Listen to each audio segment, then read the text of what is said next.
Next, Batman. Ben Affleck's of the DCEU. This Yeah. one for me is a massive mixed bag. And I think the main thing for me, Oh, yeah. the main thing for me is the wasted potential. Fuck. The wasted Oh, potential. yeah. One Ben Affleck as Batman could have been one of the greatest comic book castings. He really could have ever. been. He really could have been, because Holmes has the aura, Holmes has the voice, Holmes has the acting acumen. Ben Affleck is a really versatile actor. He knows what he's doing, you know? That being said, some of the material given to him is absolute fucking garbage. You know? Yep. Headaches. That's what this character gives me. Fucking headaches.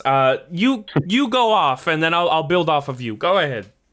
All right, so I'm going to start with what I like about his Batman. Let's start with the positives. I love the aesthetic of his Batman. Right. Specifically, let's talk about, just visual, right? Let's talk about his suit. I think his suit is perfect, especially in Batman versus Superman. That suit, it's perfect. It looks exactly like Batman. Affleck wears it very well. It just screams Batman. You look at it and you're like, that's fucking Batman. You can't look at it any other way. To be honest, it's a spandex, but it's armored. To be honest, I'd have to disagree with you on one small thing, and that's the bat symbol. I think it should be a little thinner, a little more sharp. Fat. I don't like the fat bat symbol. Everything else is great. Yeah, I'm not the biggest fan of the fat bat either. The fat bat. We gotta trademark that. The fat bat. Fuck yeah. I'm not the biggest fan of it either, but I get what they were going for because it's based on that comic series, The Dark Knight Returns, where he has the fat bat. So, I mean, I guess I'm not the biggest fan of the look either. I prefer, like Michael Keaton's yellow oval. That's like my ideal bat symbol. That's a good one. But yeah, no, aesthetically, I love Ben Affleck's Batman. He looks the part. The way he just kind of stands around other people, the way he commands a room feels like Batman. And not even just as Batman, as Bruce Wayne. Like, as Bruce Wayne, you can tell, yeah, that's fucking Bruce Wayne. If I was walking down the street in Gotham and Bruce Wayne walked past me, I'd be like, yo, that's fucking Bruce Wayne. Bruce Wayne just walked right past me. Like, he looks like a fucking celebrity. He does. And it's all the more apparent when, you have the party scene in Batman versus Superman, when he's you can tell he doesn't give a fuck about whatever the fuck Clark Kent is saying to him, and he's just like, I'm just trying to enjoy the party. For real. That's kind of the vibe he gives off. For fucking real. And also, Ben Affleck is 6'4". Bro's a tall ass Batman. Ben Affleck does not look 6'4". What? I thought he was like 5'7".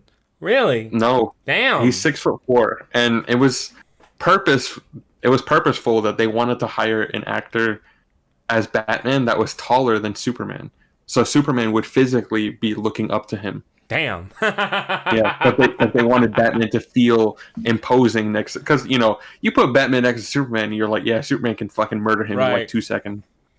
But if you have a Batman that's more physically imposing than Superman, then you're like, all right, now we gotta fight. Hey, yo. It's like, all right, now Batman might kick some ass, And so that was the whole point of Ben Affleck's Batman aesthetic, is you needed someone that was more physically imposing than Superman. Ben Affleck. And I think they nailed it. He pulls that off. Yeah, very much so. Fucking hell. Yeah. Because, I mean, you put him, next to Superman, and he's taller, he's buffer. It's crazy. It's crazy how, the difference. But, yeah, so I like the aesthetic of Ben Affleck's Batman. When it comes to the actual character, I'm thinking Batman versus Superman specifically. I'm not really thinking Justice League, but this is the most broken version of Batman that we've seen in live action. Very elsewhere-esque, yeah. Yeah, he's lost everything. He lost Wayne Manor, and he lost the Robin. We don't know his whole history, but he's been Batman for 20 years. We can assume he lost everything. We can assume he lost everything except Alfred, right? That's all he's got. Which is wild. It's crazy to think. And so he's been Batman for 20 years. He's dealt with the Joker. He's dealt with every villain you can think of. and he's just fucking done with it. He is tired of this shit. You know, being Batman for 20 years has got to take a toll, not just on your body, but Your psyche. your mentality Right. for sure. Yeah, and so this is probably the craziest Batman as well. I'm not gonna say that. We got Robert Pattinson still on the list, but he's up there for sure. I think Ben Affleck's Batman is probably the most unhinged. I'd like to add on to this a little bit, okay? Yeah. The old man arc, I'm done, I don't give a shit. A lot of people like to say that this Batman version of Batman isn't really Batman because of the fact that he kills, like liberally, and you know what? I can agree with that to an extent, but I do want to say that if we were to look at Batman, Bruce Wayne, as a human being and not a god amongst men, 20 years of seeing the most diabolical shit happening in front of your eyes and you being powerless to stop it because you know you're going to have to save that guy's life just so he could do it again. I don't care how good of a person you are. Like, yeah, that's not going to work out. Listen, I understand that as a comic book character, you want him to be a hero. You want him to save lives. You don't want him to kill. And I understand where you're coming from, but let's break it down Barney style, brother. Dude has been through the equivalent of several wars. You know what I'm saying? Like, dude has gone through so much in his life. The reason why he keeps doing it is because he knows no one else can. He tried to pass this off to other people, and he couldn't. This Batman feels that everything is fruitless and pointless, so the only thing that he can do to stop these criminals is to make it final, and that's kill them. And while I understand, once again, that he may not be a true Batman, that's fair enough, but you gotta think about where the writers are coming from. I think that it makes total sense that after 20 years of going through all this shit, seeing Joker kill hundreds, if not thousands of people, seeing other criminals do horrible, heinous things to innocent people, innocent women, children, all whatever the fuck, and thinking, hey, I'm going to save their life just so they can break out because politicians, corrupt politicians, break them out, and then they do it again? And again and again, because I can't pull the trigger, I can't kill them myself, I can't dole out God's justice or whatever the fuck. Fuck that. I'm gonna make sure that he's not able to do that shit again. Eventually you snap. It is what it is. Yeah. Eventually you will snap. Because there's no way. Just like how like people make that argument is like for example, when Punisher was talking to Daredevil in season 2 on that rooftop, he made that one line that was really powerful. He's like, one thing that I know that, I don't know the exact word, but he basically said something along the lines of, one thing that I know that bothers you, Red, is because you know that you're just one bad day from being me. That's it. That's literally it. You go through enough, you stop giving a shit about preserving life. And it makes a lot of sense that this Batman stopped giving a fuck. Really. About criminals, about people who kill people, about people who sell people, about people who do horrible things to men, women, and children. Do you really think that those lives are worth saving? That's Batman's perspective. That's this Batman's perspective. And you know what? I can't disagree with him. The people that he puts down, seems like they deserve it. Especially in that beginning. Remember when he found all those women in that jail cell or whatever in the basement? Yeah, seems like those people aren't worth saving. You know what I mean? Just being honest. The criminals, not the innocents. You get my drift. So even though a lot of people say that this isn't my Batman, that's fair. It doesn't need to be your Batman. But don't say it's illogical, because it's definitely fucking logical. All right? Yeah. That's it. Continue. And, I have a lot of thoughts on Batman versus Superman as a movie and, the DCEU and everything. But when it comes to the no-kill rule, right, with Batman, in live action, pretty much every Batman has killed. Especially Michael Keaton. I just feel like Ben Affleck's Batman is the first one to really acknowledge that. Right. Which and is give him a reason for ballsy. Go ahead. And it's not just that, but, a lot of people are, Batman's supposed to be a hero. He's supposed to be this. He's supposed to be this. Ben Affleck's Batman, sure, he's supposed to be all these things, but he's not. Right. And that's the point of his character. He's he's at rock bottom. Literally, he's at the end of his life. He does not give a fuck anymore.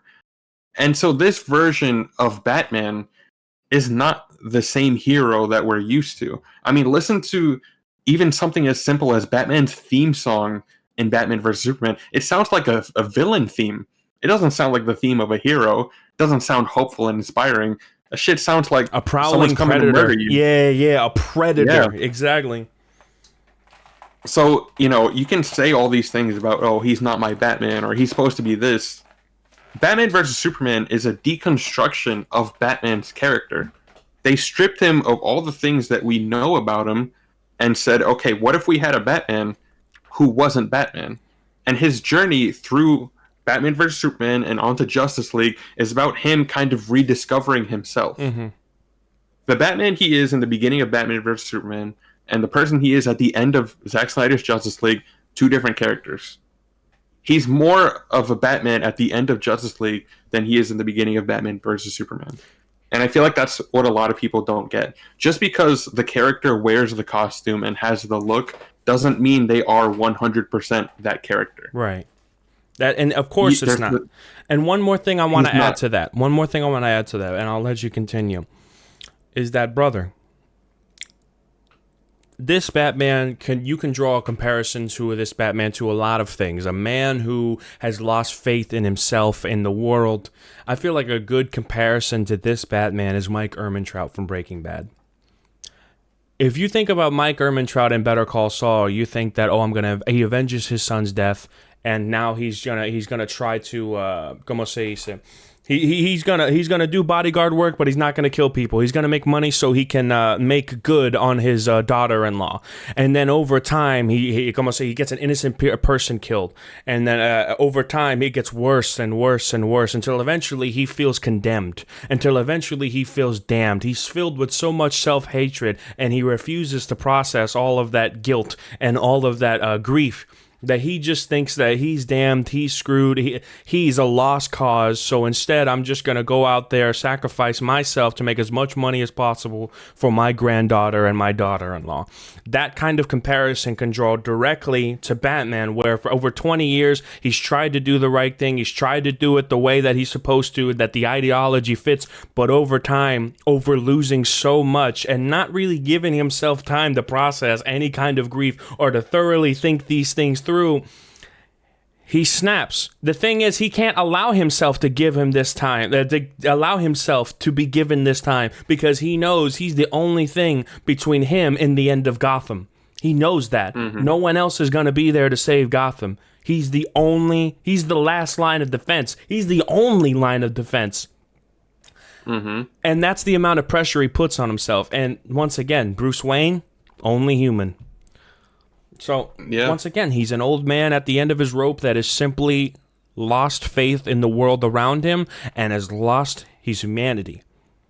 That's it. Yeah. Go ahead. And I mean, look at the Gotham around him, too. Because a big argument that Hugo Strange has against Batman in Arkham City is that Batman has arguably made things worse for Gotham. Yes. If it wasn't for Batman, all these other villains wouldn't be here. And so Ben Affleck's Batman kind of has to face that, too, where he's tried to do so much for Gotham and he's tried to protect his city and do all these things, but maybe he's made it worse.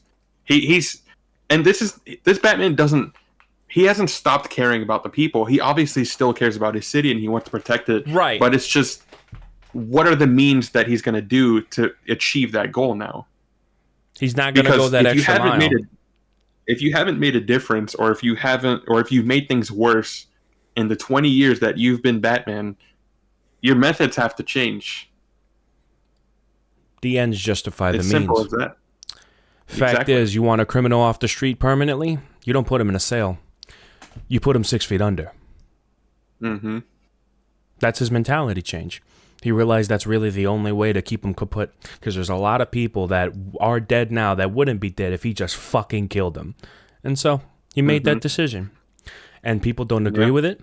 And, como se dice, there's definitely an argument to be had there that he should remain above the criminals.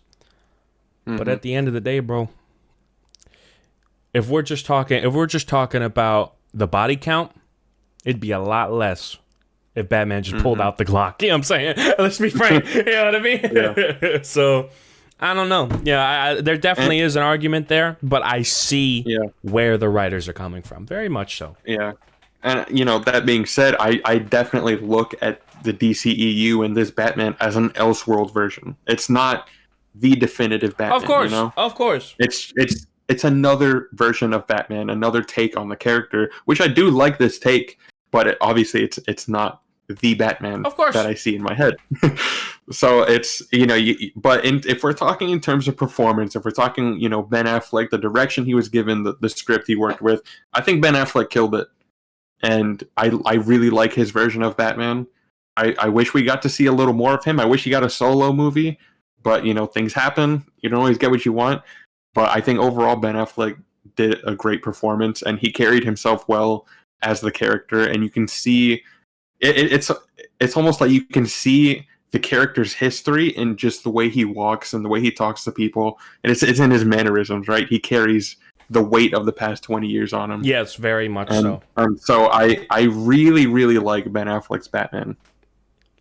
Now, what I don't like is how he was used a lot for comedic relief and shit like Justice League and the Whedon cut and the Flashpoint, his little cameo. Fact is, I don't really like that he was instantly transformed in like, oh, the comedy fix it guy instead of the old man who doesn't give a fuck. You know, you know. I truly don't like that transformation. While it isn't Ben Affleck's fault, you have to factor that in.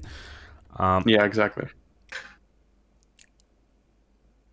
I mean, I don't really have much to say on the negatives because they're quite readily apparent. Once again, it's the writing decisions. It's the complete switch up and just abandonment of his arc. Like, abandonment of his fucking arc. And como se dice? If Batman truly cared, once again, like, if Batman truly cared about all those people that Superman could potentially kill, like I feel like the follow-through of his character at the end is with the whole Martha scene. It's just... It's not the fact that he yelled Martha that gets me. It's the fact that Batman didn't follow through in general. You know? The fact that they built it up to the point where he was about to kill him. I mean, there's a million ways that they could have done it to where they didn't even need to fucking fight. Superman could have just said, oh yeah, no, this is a trap, Lex Luthor's doing this, but he didn't say that. He just delayed it, right? But of course we need a fight, so fair. Yeah. My thing is, the fact that Batman didn't follow through shows us that the entirety of the narrative that you were trying to build up is false. You know what I mean? Like, show it. You know what I would have preferred? If Wonder Woman got in the middle of it. If Wonder Woman just fucking got in the middle of it, some shit. It's a lot better than just screaming Martha and Batman saying, you know what, I'm good. What? No.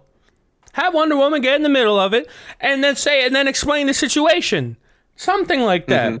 I just don't see appealing to Batman's humanity as a good character trait when throughout the entire film, and he hasn't been getting better. In fact, he's been getting worse. Throughout the entire film, you've been building him up as a fucking masochistic killer. You know what I mean? You know? Yeah. It just doesn't make any sense, the sudden switch up. What's up? I watched the video essay, and honestly, I forget who it's from. I don't remember if it was the Cosmonaut Variety Hour that said this or High Top Films, but it was someone, right? There's a video essay on Batman vs. Superman, and they said that the Martha scene would work much better if Batman never killed anyone throughout the movie. Right. Yeah, I remember that video essay. I've seen that one. Go ahead. Because the entire movie, Batman is planning how he's going to murder Superman. The entire movie. You know, this is villain shit. Yes. He's planning out how he's going to murder Superman, and it would be much more impactful if this murder he was planning was going to be his first kill. Right, his first kill. Exactly. I just remembered because that. Then, thank you. When you hear the Martha thing and he snaps out of it, it's like, oh shit, what was I just about to do? Yeah. I was just about to betray everything I stood for, to kill this alien that is seemingly human just like me. You know what that's called? Writing yourself into a fucking corner. That's exactly what it is. This is just me talking about Batman v Superman in general, but I do think there's a strong disconnect between the script and the execution of the script. Absolutely. because a lot of people have problems with Jesse Eisenberg's Lex Luthor, right? Like the performance, and he comes off as kind of like a Riddler-esque character, and he's kind of crazy and weird. But then if you listen to his lines, or if you just read his lines, and you imagine them with like Clancy Brown's Lex Luthor from the Justice League cartoon, if you imagine him saying those lines, it feels like Lex Luthor. But then you see the movie, and it's a different, version of it where he's a bit, crazy and weird. And so there's that disconnect for me with that movie of the script feels comic accurate in a way, but then when you watch the movie, you're like, oh, now Batman's killing people. Well, who the hell directed the cast? That's what I want to know. Zack Snyder. Oh wait. Yeah. Yeah, no, it's 100% a Zack Snyder decision for Batman to kill people, and right, but it's not even Lex Luthor to be the weird. Exactly. It's Luthor. That's what I'm getting at, right? Is that Luthor does not meet like the traditional version at all, and instead he's doing the crazy shit. My thing is, why Lex Luthor? Yeah. Jesse Eisenberg could have played another character with a similar goal in mind. You know what I mean? A Riddler. Something, Something. And dude, I mean, hell, in that abandoned building where Batman and Superman were fighting, there's a green question mark spray painted on a wall. Fuck. Riddler. Just make him Riddler. I don't know. That being said, let's get back on topic. Ben Affleck as Batman. For me, while I did like his portrayal, unfortunately, he was given dog shit. All right, because he was given some really cool moments, but the thing is, those moments were taken away by that Martha ending. It really was. Okay? Yeah. And I did enjoy that action scene near the end, except once again, they pop it off with him killing somebody, even though he just chose not to kill. Fuck, you know what I mean? It's like just complete contradiction of everything. All right, so it's the execution. I'm sure in the script there was like he was a more traditional Batman. I love the concept. Absolutely. Yes. I despise the execution. I love the concept, and I love Ben Affleck as Batman. That's all I like. So what do you think in terms of I'd say if I was hard, I'd go C, and if I was nice, I'd go B. I'm gonna go hard because Zack Snyder doesn't deserve nice. Not for me. How do you feel? I think B. I'm thinking C. Is he really the equivalent of Val Kilmer, or just slightly less? Well, here's the thing. I mean, we've been talking about Ben Affleck's Batman for some time now. His version is different. Mm-hmm. Very purposefully different. And so you kind of have to keep that in mind of just, the intention was for his Batman to be different. Right, but his version of Batman at the end of the day, is very contradictory. It is very contradictory, but at the end of the day, he does feel like a Batman.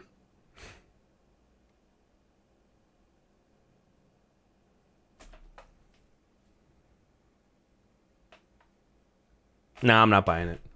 Sorry, I'm not buying it. C tier. I can't. I'm not buying it. The reason why I'm not buying it is very simple. I like this Batman. I like the aesthetic of Batman. He feels like a Batman. You could say that, but then you look at the subject matter and you think, what the fuck? I'm not going to say he's a B tier up with Val Kilmer, who actually feels as perfect, feels like a Batman, and what's the word? Is the script for this Batman, does it make anywhere near as many contradictions as this one? No. Is this Batman like reasonably sound? Like nothing too crazy out of the ordinary for this Batman? It's just Batman. It's just Batman. Yeah. I can't imagine this Batman, who's contradictory and full of controversy, but controversy is a good thing, but mainly it's the contradictory point, along with the fact that the sequels just lead him to be a big fucking clown. I can't imagine him putting him right next to Val Kilmer. I can't. I have to go see. I have to. Someone's got to go and see. Look at the list. Someone's got to go and see, dude. The thing is, for me, is I always forget about the sequels. Yeah. With Ben Affleck. Well, then there you go. We got to factor them in. He's in there. Yeah. Batman has went from an old man who kills people to funny batarang with Flash moment. Oh, that's it. Yeah. What'd he do? He drove around the fuck yeah. That's it. So yeah, I have to say C. Any thoughts? No, I've expressed everything I can about Ben Affleck's Batman. Fair enough. Real mixed emotions, because guess what? That concept, Batman killing people and not giving a fuck, really cool.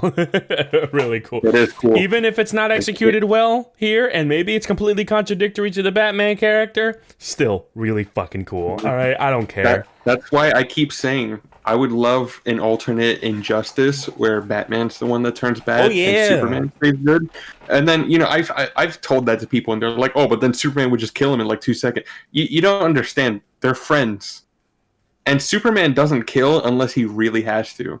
So if this was an Injustice-style universe where they were best friends and then Batman went rogue, Superman is going to be doing everything in his power to get his best friend back on his side. I definitely want Superman dead in the third act, if that was the case.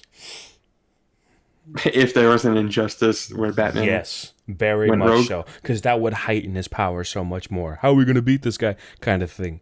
You got to kill Superman in the third act. Oh, yeah. Easy. Easy.